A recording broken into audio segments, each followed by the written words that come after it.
This week is Parshas Balak, and it is a very unique Parsha, given that it's told, the whole story, the whole narrative is told from the point of view of our enemies.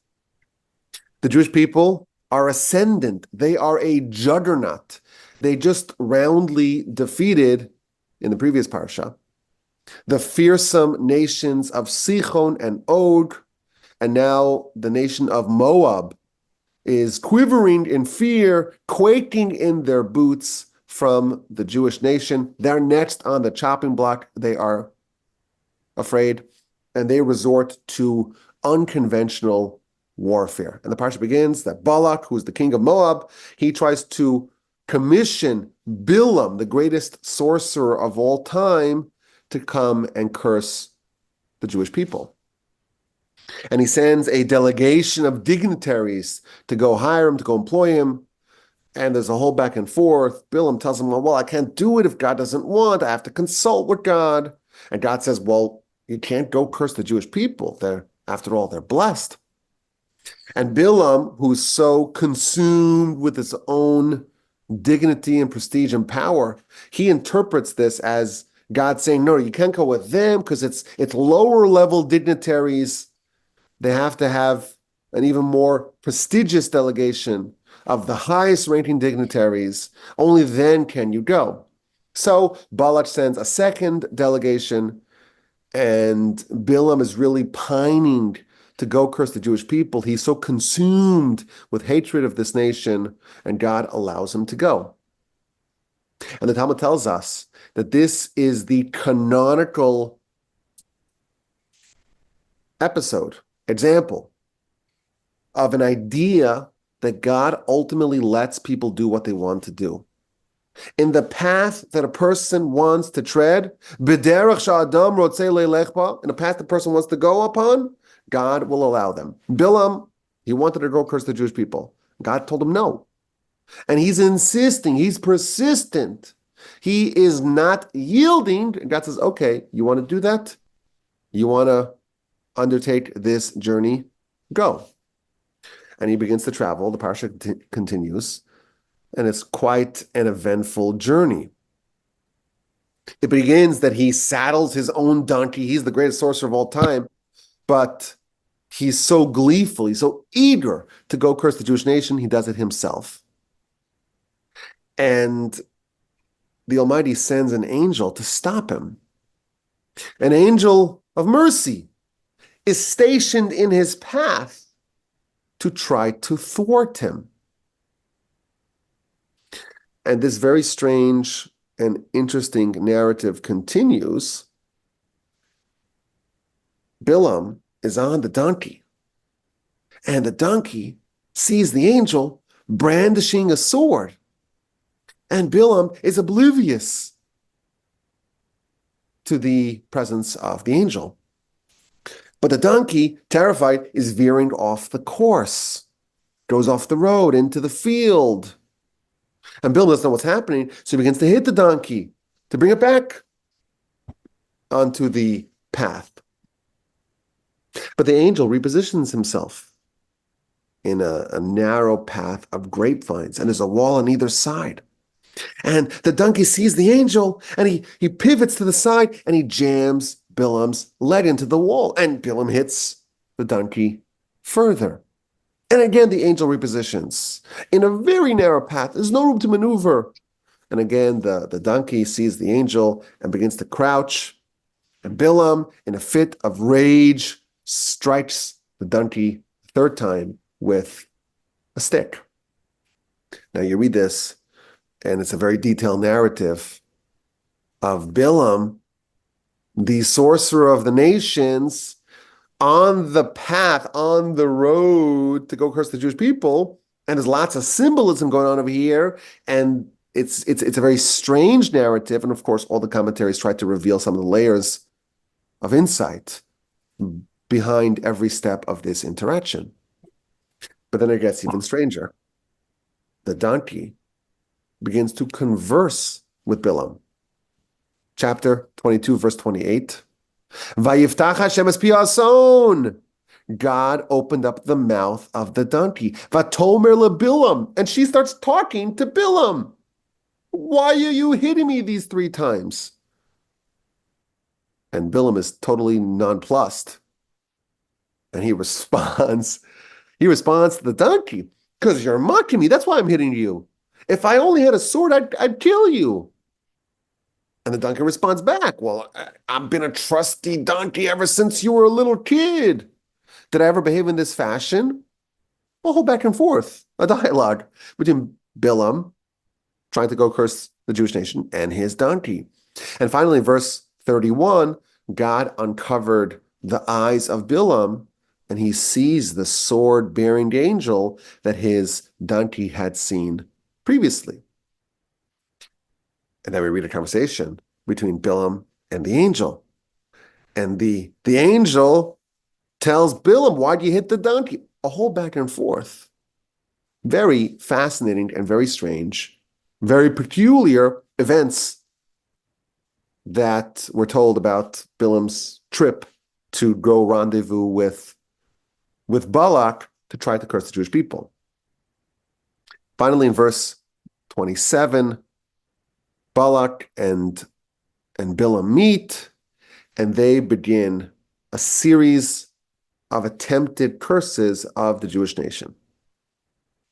Now, the Talmud tells us something very interesting. Bilam, he was a prophet of sorts. He was a great sorcerer, and he had a particular cursing ability. And this is a very interesting idea, a very strange idea. He knew how to pinpoint the fleeting moment of divine rage. Every day, the Talmud tells us, the Almighty gets angry for but a fleeting moment.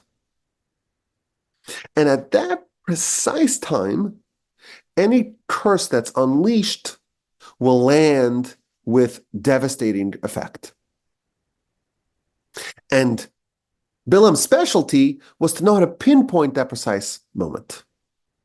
And he would channel that opportunity to curse whoever he didn't like. And the Talmud continues that for the duration of Bilam's journey, his odyssey, if you will, to go curse the Jewish people, we don't know how long it was, but we do know that it was a whole journey to get there. And then he went to one mountain, brought a bunch of sacrifices, went to a second mountain, a third mountain, ultimately blessed the Jewish people 4 times before leaving.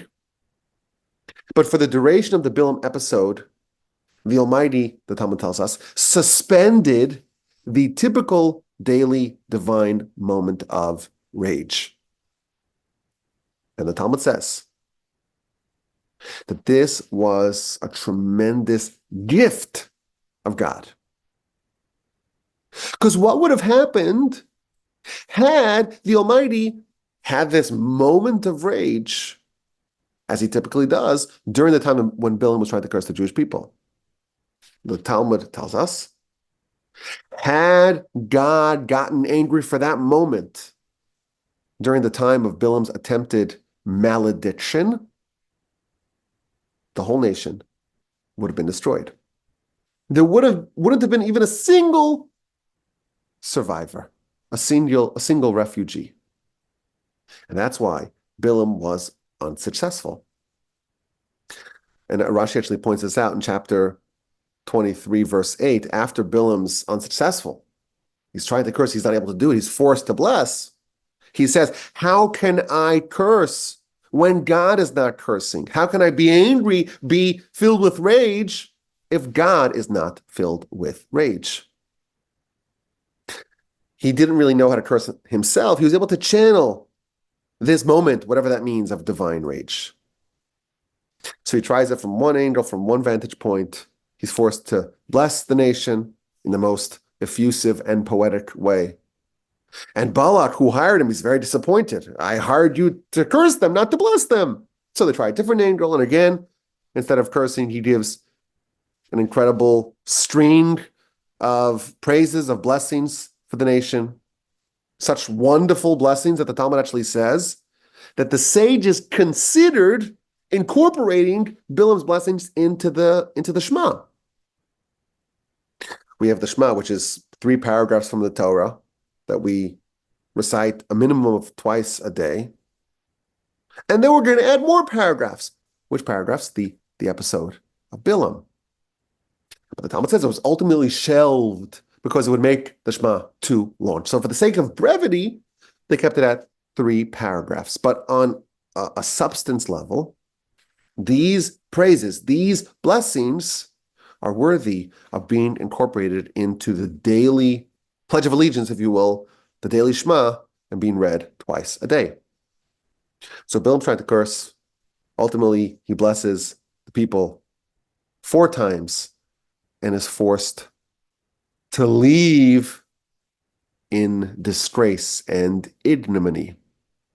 Now, if that's where the parsha ended, it would be an unvarnished success. It would have been a spectacular success. But that's not where it ends. At the very end of the parsha, Bilam makes a recommendation. He makes a recommendation that causes a lot of damage. Chapter 25, the people are in a place called Shittim, and they begin to sin with the Moabite women.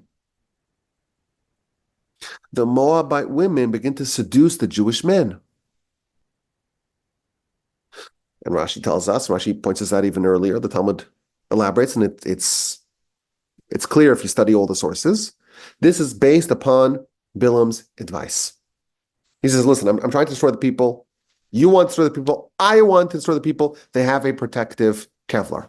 You cannot curse them. But we could find a workaround. If you get your Moabite girls to seduce the Jewish men, that will lead to their destruction.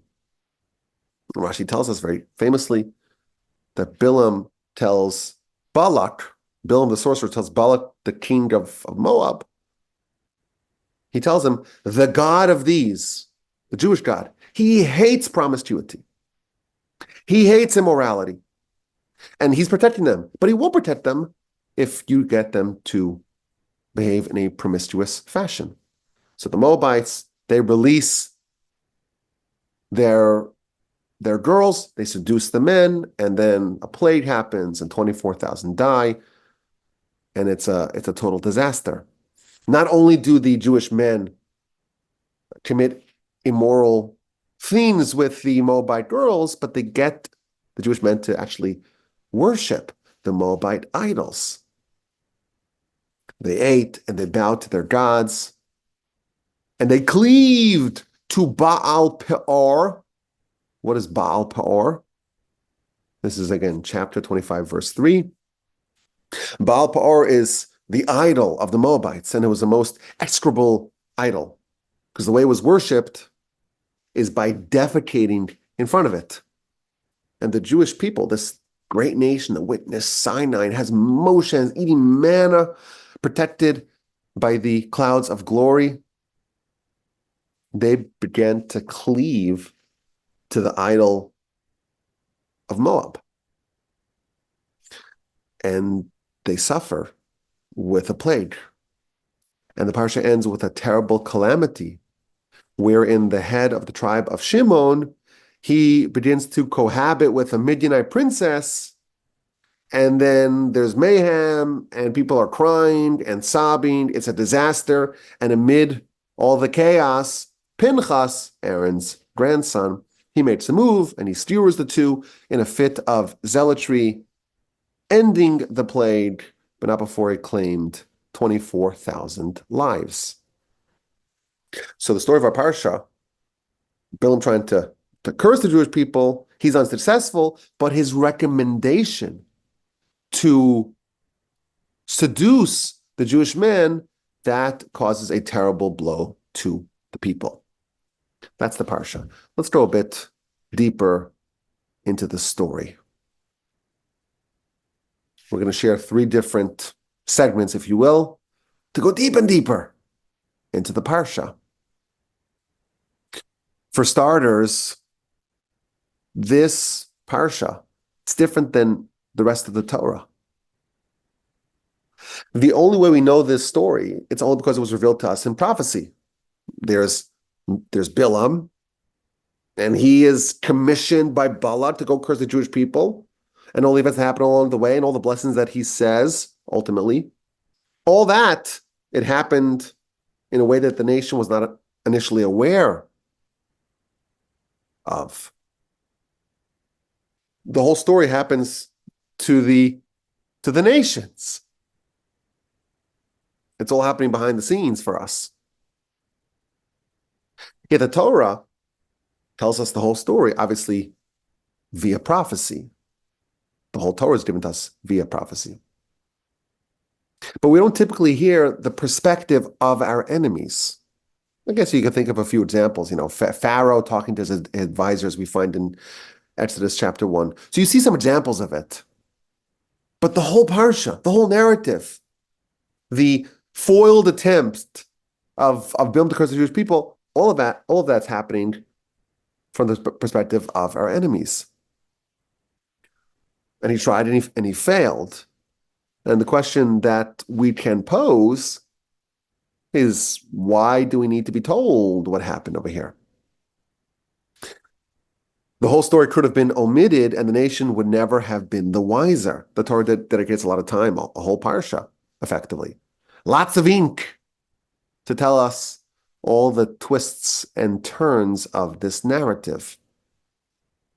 So obviously, every part of it has some lesson for us, but on a meta level, why are we told this story? So there are a variety of suggestions that we can propose. For one, the Pesach Haggadah that we say on the Pesach Seder, it has a theme in it. And one part of the Haggadah that talks about how Pharaoh wasn't a unique, once-in-history phenomenon. He's trying to destroy the Jewish nation, but it happens all the time. In fact, B'chol dar vadar, in every single generation, we recite every Pesach, they rise up to destroy us. There are forces, there are elements in every single generation that are plotting and scheming to try to destroy the Jewish nation, the nation of Abraham, Isaac, and Jacob. But the Almighty, the Holy One, blessed is He, saves us from their plan. We're not aware of it because they're scheming and God's protecting us in a way that we're unaware, so to speak, of those bullets whizzing by us. The extent of the planning and the scheming and the plotting of our enemies is unknown to us, but the Almighty saves us. The shortest chapter in Tanakh is chapter 117 of Psalms. And it says, Hallelujah Hashem, praise Hashem, Kol Goyim, all nations. Who praises Hashem? All nations praise Hashem. Shabachuhu, another word for praise.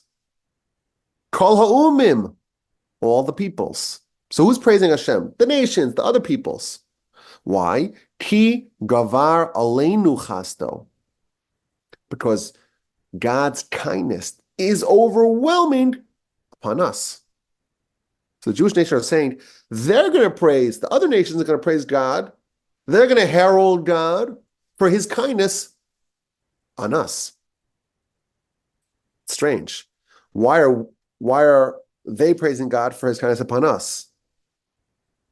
So the commentaries explain that, excuse me, that the nations, they know the extent of the malevolent, devious plots that are being hatched upon us, and God is constantly foiling. And therefore, they see more of God's kindness upon us than we do. Bilam, he's the most adept sorcerer in the world. And we're unaware. Well, the nation's totally unaware of what's happening. They don't even know that this happened until it's revealed to them much later via prophecy. But Bilam, he's trying whatever he could do to try to persecute people, and God's protect them. And when they see his mercy and his kindness upon the nation, they see the extent, so to speak, of his omnipotence and kindness, and they could praise God in ways that we can't. He loves us and protects us from unknown dangers. The nation is blissfully unaware of the grave mortal danger that they faced, and the Almighty thwarted. And again, the Talmud tells us very clearly, had God gotten angry, as is typical for that fleeting moment of rage, the nation would have been finished. We were spared, and we didn't even know about it. And this is something the Torah wants to lay across us, that there is this constant protective dome upon us that we're not even aware of. And this story is the best example of that. This is part of the lessons the Torah wants to incorporate and wants us to really absorb. Who knows how much danger God protects us from at all times? Of course, I know nothing about politics, but yesterday after Shabbos, I opened my phone and I saw, like all of y'all saw, the assassination attempt on President Trump. And the bullet was like an inch away, Everyone saw the photos here. That's what's happening to our people all the time. But it doesn't even nick the air. There's bullets flying at us from all directions in every single generation, and it doesn't even touch us. We're not aware of it.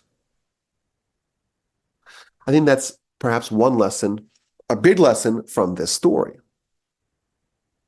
There's a second lesson, perhaps, that we can glean from the story. Bilam is the epitome of evil. In chapter 5 of Pirkei Avos, he is contrasted with Abraham. Abraham is the greatest of all time, and we should all strive to be students of Abraham. And the exact opposite are the students of Bilam. Abraham had all the wonderful qualities, all the possible positive traits. He had all of them. And Bilam had the exact opposite, all the bad qualities incorporated into one person. But there's something that we have to learn from Bilam. There's something remarkable about how Bilam went around perpetrating his evil. Bilam was 100% dedicated to his craft. And it's a lesson from him for us. We have to learn to emulate his enthusiasm for evil in our righteousness. Bilam is committed to this. He wakes up early and he saddles his own donkey. And he matches, we're told, he matches Abraham's devotion. There's two people in the whole Torah who saddled their own donkey, woke up early, saddled their own donkey. It's Abraham and it's Bilam. He's matching Abraham's devotion to do the most unconscionable thing in the world. And nothing stops him. Not the talking donkeys and not the sword brandishing angels. And he builds the 7 altars and brings all the sacrifices and tries from this vantage point and that vantage point. Bilam has unparalleled determination and resilience and devotion in evil. And we have to ask ourselves the question, perhaps, how dedicated are we to righteousness? I once saw a video of Rabbi Noach Weinberg. He was the founder of Aish, the great yeshiva and organization and institution in Jerusalem. And he was in Auschwitz with some of his students. Now, Aish is the mission of Aish is to try to help save the Jewish people and to empower the Jewish nation. He says something unbelievable. He says, you see how organized and efficient and committed these Nazis were to their genocide. That's what we have to be in our efforts to save the people. I heard another story. One of the rabbis in Houston, very dedicated to his studies, finishes the whole Talmud every couple of years. This is the legend. The legend has it that he was once privy to a conversation between a business person and some other person. Two people were talking. And the businessman was talking about how he thinks about his business and how he's so dedicated to it. He doesn't, I don't remember the details of the story, but he doesn't eat in a day until he takes care of all of his business dealings for that day. And the great rabbi says, if this person in his business is so dedicated, he's not going to eat before he takes care of his business dealings for the day. Why should we be any less? Because this rabbi lives in Houston. He has a certain regimen of daily Talmud study. And he doesn't eat any day before he finishes that. And of course, I'm not comparing business to what Bilam's doing, or God forbid the Nazis are doing, but the concept. When we see other people who are so committed to things that are not as important as what we're doing, we should try to match their enthusiasm, at least, or even surpass their enthusiasm. If you believe that you're trying to stand up for what the Almighty wants, and you're an ambassador of God in the world, and you're God's emissary in the world, if you're serious about that, your enthusiasm should match that of Bilam. I read an amazing story in Israel. Socialized medicine, so they actually have 3 separate patients in every hospital room, and they have like a little thin sheet separating the various patients. In America, they give you a whole suite by yourself. Remember, 3 of our children were born in Israel. They have 3 different women who just gave birth in the same room. It's outrageous. Not outrageous. It's great because it's more efficient. But anyhow, it leads for some very interesting clashes, of different cultures and societies. And I remember once my wife was, after having a baby, there was an Arab woman sharing the same room. And the Arab man, I guess she had recently had a baby, he came to me and he's like, are you staying here overnight? Because Islamic law will not allow a foreign man to be with in the same room as his wife. So I assured him that he's all right. I remember when I was in the hospital with my grandfather, of blessed memory, a couple of days before he passed. So my grandfather was in and out of consciousness, but he was always wearing a hearing aid. And I guess the battery was low, so it was making this very shrilly sound. And there was another person sharing the room who was going nuts from that shrilling sound, but he was bedridden, couldn't do anything about it. But he was screaming and cursing from the other past the little sheet, past the partition. But anyhow, I read the story that there was a great rabbi in an Israeli hospital, and he's in the same room as some other dude. And this patient, he wakes up from his anesthesia or wakes up from his coma, and his son is there, and he's like, the first thing he says when he gets out of the coma or wakes up is, what was the score? What was the final score of the game?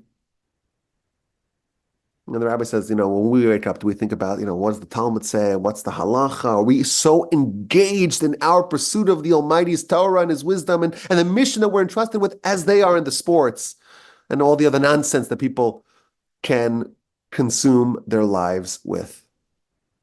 We have a story here. Bilam, it's an exemplary portrait of dedication, of determination, of evil, yes.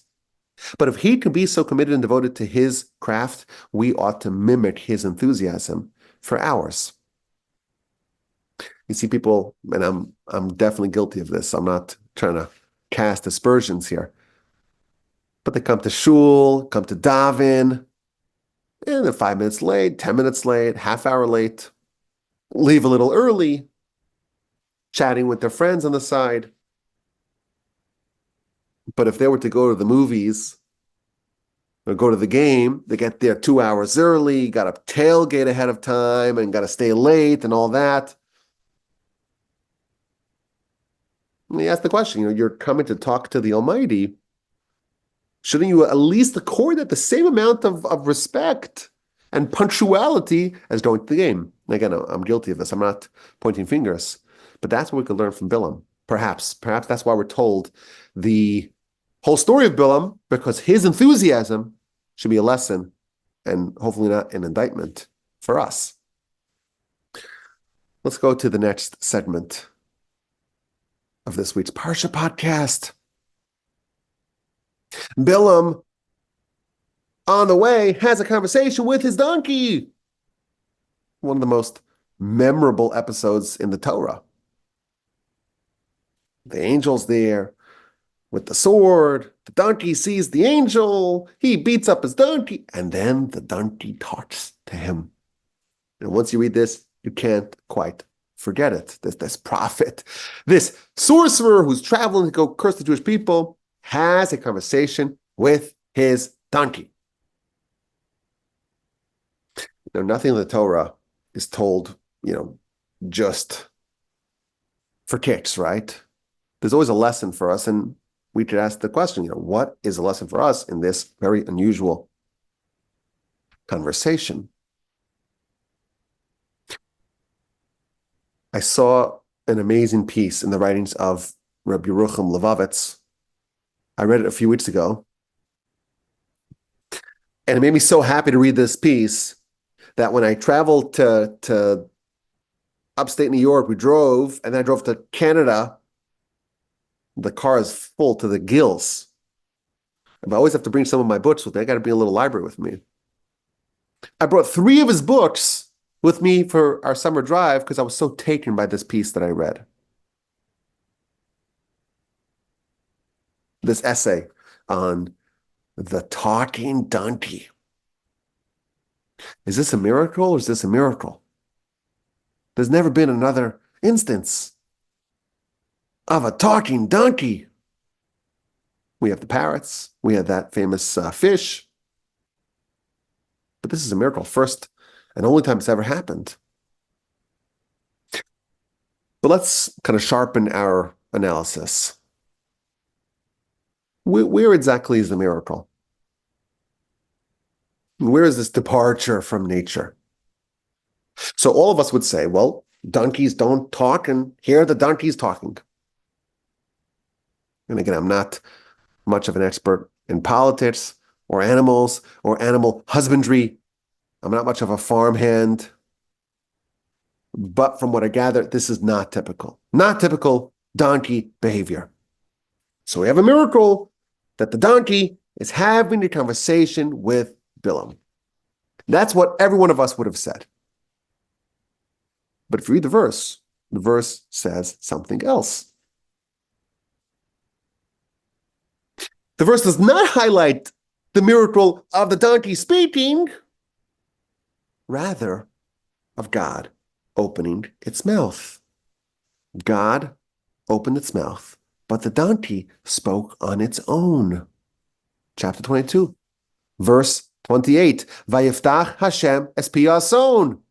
God opened the mouth of the donkey. Vatomer leBilam, and she said to Bilam. God's intervention here is only in the opening of the mouth. Speech came from the animal itself. That's a very sharp reading of the verse. But what Rabbi Yerucham says He says the donkey always had the ability to speak. It just didn't have a mouth. The ability to speak was always present, but there was a gatekeeper. The mouth was sealed. And all God did was remove the gatekeeper, open the mouth, and the donkey spoke.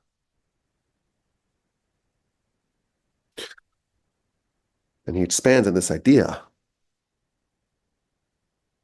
He talks about the ubiquitous classification system in Torah literature. This is a very ancient system. It's actually featured in many ancient non-Jewish sources.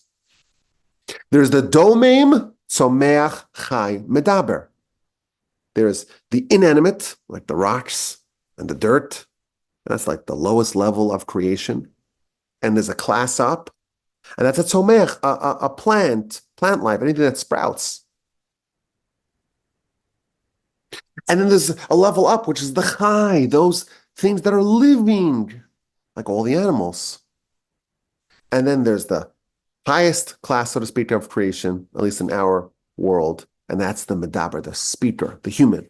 Human's not just an intelligent ape, it's a different class of creation.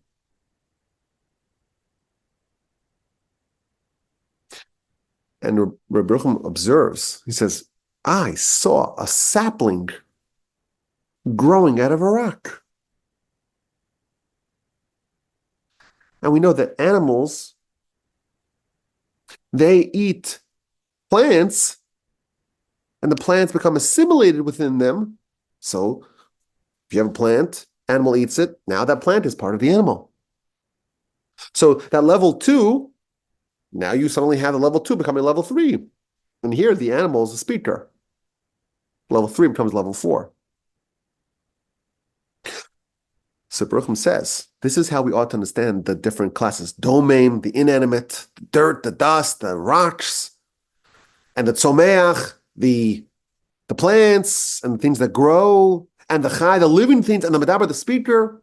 When God created these things, he limited them. He put gatekeepers, if you will. So the inanimate things, they cannot grow because they're inanimate. And they're fenced in. But God could remove the fence. God could expand its realm of existence. So dirt can become a sapling. A rock can have something growing out of it. And the sprouts, they can come alive. They can kind of upgrade.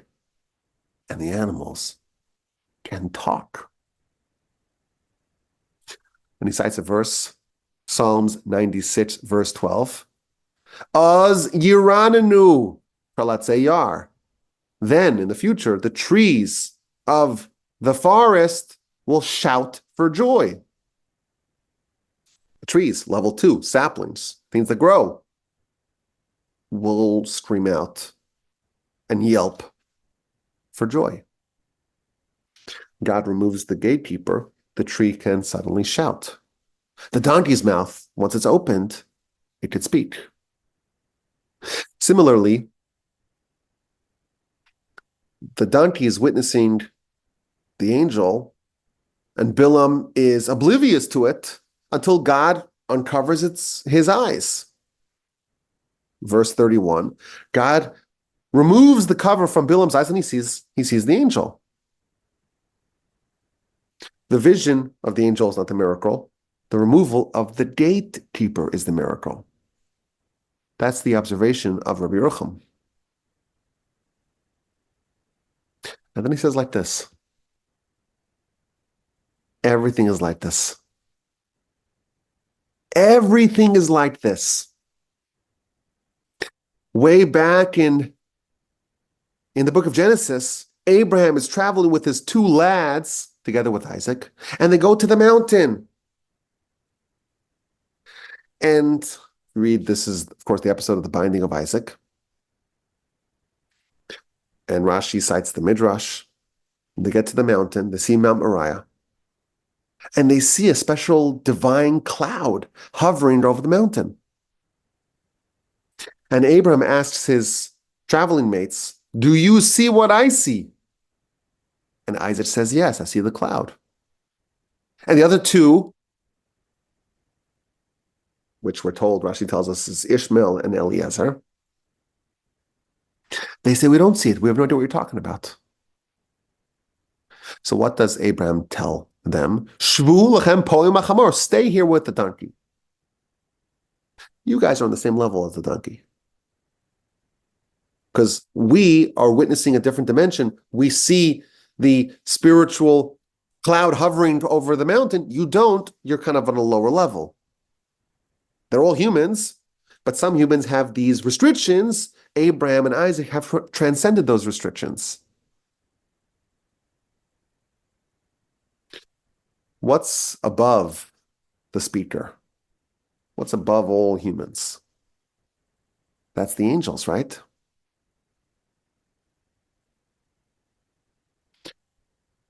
What happens when someone becomes a prophet? They're conversing with the angels. They have transcended their limited existence, and they've now upgraded. They're above humans. They're a different class. A prophet is a completely different class of a human, more of an angel than a human. And he ends off by giving us a very powerful insight. All of us have incredible, incredible greatness baked within us. It's just concealed. It's limited. There are gatekeepers. We have stones, he tells us. We have inanimate objects, so to speak. We have qualities within us that seem to never be, in any conceivable future, be capable of bearing fruit. They're duds. But there's a way to change that. The stones can yield water. The stones can yield sprouts. This made me think of what we discussed last week. Last week we talked about a midrash. The midrash says that a stone, well, that's representative of Torah. A stone's also representative of the Yetzer Hara. Well, which is it? Maybe there was a process by which a stone can ascend the ladder. You think of the lowest rung, and that's the inanimate objects, and then the someach, the things that grow, and then the things that are alive, and then the human, and then the angels. And what's above the angels? That's the Torah. The stone can be all the way on the bottom. It can also be all the way on the top. The potential is baked into everything to have transcendental greatness. Yes, by default, they're all limited, but they don't need to remain limited. Our flaws, our limitations can be made to sprout. All God did to the donkey, just remove that little limitation. All its ability to be like a human, at least momentarily, was just a limitation that was removed. All of us can become angelic. We just have to kind of crack the code of unlocking, so to speak, our mouth, of removing that little limitation, but it's all there already baked in to begin with. And finally, the third segment of analysis of our Parsha. After Bilam's 4 blessings, he tried to curse the nation, he failed. He offers advice that proves deadly. Chapter 25, verse 1, the Israelites, they're in Shittim, and they begin to cohabit with the girls of Moab. This is the advice of Bilam. And what does he say? So Rashi in 24:14 cites the Talmud. The words that he says are, the God of these, i.e. the God of the Jews, hates promiscuity. And if you want to kind of separate them, the Jews are protected. God's protecting them. If you want to create a wedge between them and God, get them to behave in a promiscuous fashion. They behave in that way, God hates it, and then he's going to allow them to be vulnerable and to be destroyed. That was his suggestion And the Moabites, they bought in. And they allowed their girls, or they encouraged their girls to go seduce the Jewish men. And what happened? The men were taken by the Moabite women. And then they got them to do idolatry. And they ate, verse 2 of chapter 25. And they bowed to their deities. And they cleaved to Baal Peor, that idol of the Moabites. And that caused a terrible plague. Rashi tells us that really two things are happening over here. The Moabite women are seducing the men, but once they're in a fit of passion,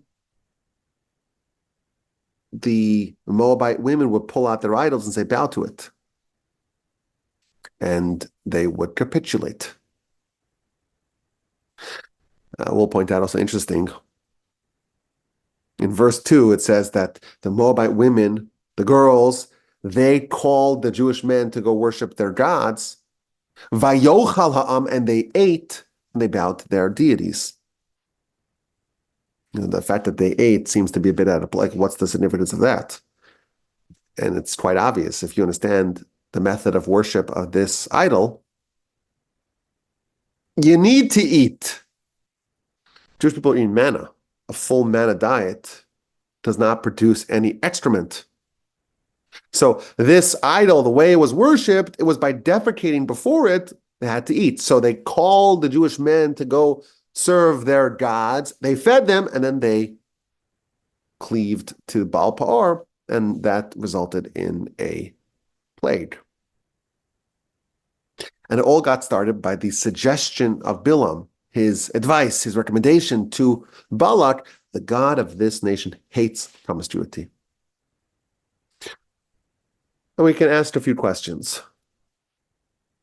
There are a lot of sins that you imagine God doesn't like. Everything that's a sin, it's something which is a violation of the will of God. To steal, to lie, to violate the Shabbos, to eat non-kosher food. There's a lot of things that are a violation of the will of God. But promiscuity, that is singled out as something that he hates. Why is sexual impropriety so uniquely reviled by God that that's how you create this wedge between the nation and the Almighty? Furthermore, if you read what happened over here, first 3 verses of chapter 25, Bilam has a plot, has a scheme, and the Moabite women are eager to play their part. They seduce the men, and then they throw in a dash of idolatry. If Bilam understood that the way to make the nation vulnerable is via promiscuity, then just get the promiscuity. Why is he throwing in the idolatry as well? His whole suggestion, get the Jewish men to behave in an immoral fashion. God hates them, God hates that, and then he'll remove his protection. But in the middle, there's also this idolatry. So I want to share with you a deep idea that I heard from Rabbi Berkowitz. Rashi explains in verse 2 that the men were seduced by the Moabite women. And then when their passions were aroused and their Yetzer Hara was really active, the Moabite women pulled out their idols and said, bow to it. And they did. So it's a very interesting process here. When the men were under the spell of their desires, they began doing things that were unimaginable otherwise. Think about how insane this form of idolatry is. Baal Peor. It's like the most devious, the craziest sort of idolatry that we can fathom. And why they do it? Because they were aroused for the promiscuity, for the immorality.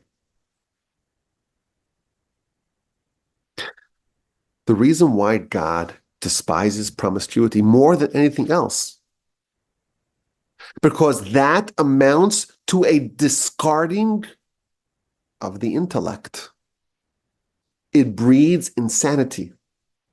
Someone's brain just stops working, and all intellect gets discarded. And that's why God hates it so much. Not because it's a worse sin per se than idolatry. They're both terrible sins, of course. But it is an abrogation of our humanity, our intellect. These people, what were they eating all? They were eating manna for 40 years. They're surrounded by constant miracles. The idea that these people would worship idolatry and the idolatry of Baal Pa'ar out of conviction, it's outrageous. There's no way that they would do it. But this is a manifestation of why God hates this particular sin. Because it destroys the brain. It destroys clear thinking. And this was the secret that Bilam knew. This is what he was trying to suggest. You could find a way to take this prideful nation, this proud people, this resolute nation, this illustrious people, these descendants of Abraham, Isaac, and Jacob, the ones who witnessed the Exodus and the Sinai revelation, eating manna, studying by Moshe's feet for 40 years. And you could turn them into powder and get them to give up everything. Just destroy them.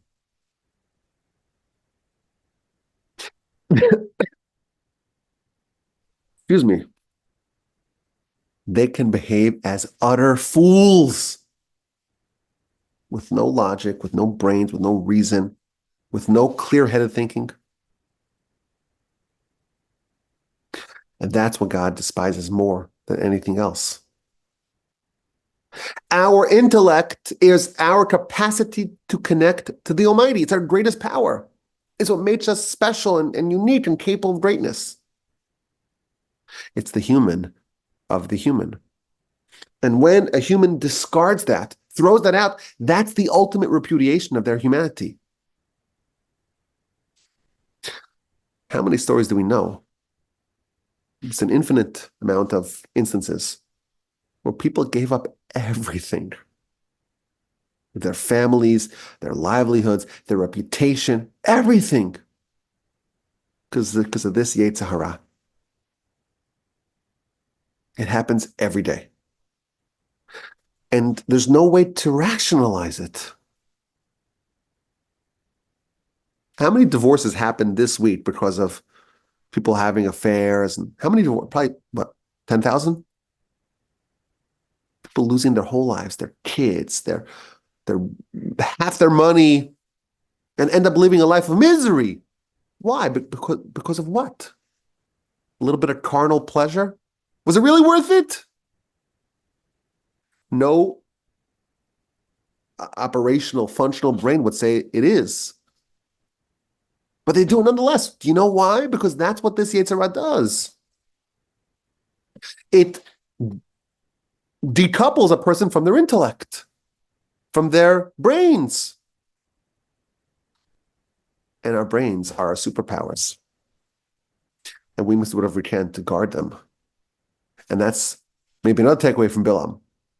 This is why it's so imperative to make sure that we create boundaries in this area and we don't capitulate to our Yetzer Hara in this area. Because if we have anything, it's only due to our intellect and our brains. And once we give that up, we're giving up everything, and that is a shame, and that's something which God despises. A human mind is a terrible thing to waste. And it's revilesome in the eyes of the Almighty. Pound for pound, is it the worst in the world? No, not necessarily. But it is the ability for a human to stop living as a human and to start living as some impulsive being, some person dominated by animalistic instincts. May we all be fortunate to retain our intellect, to retain our humanity, and to not be drawn in the ways of the Yetzer Hara. May we learn the lessons of Bilam. Bilam is one of the worst villains, but we have something to learn from him. We have to learn about how dedicated we ought to be in our pursuit of our righteous goals. And we have to always remember, a donkey had the ability to upgrade. And if the donkey could become a speaker, we can become angels. It's just a little bit we have to work to unlock it, to crack it open, to open up our mouth. I appreciate your listenership. For this special Sunday edition of the Parshat podcast, this was a delight. I really enjoyed it. I hope you did as well. Maybe 10% as much as I enjoyed it. I look forward to your questions and comments and your feedback. Of course, the email address is rabbiwolbe@gmail.com. I look forward to continuing to study with y'all over the course of the summer.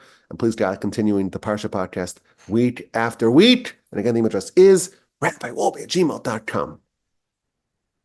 Okay, let's open up the floor here for questions, comments, feedback.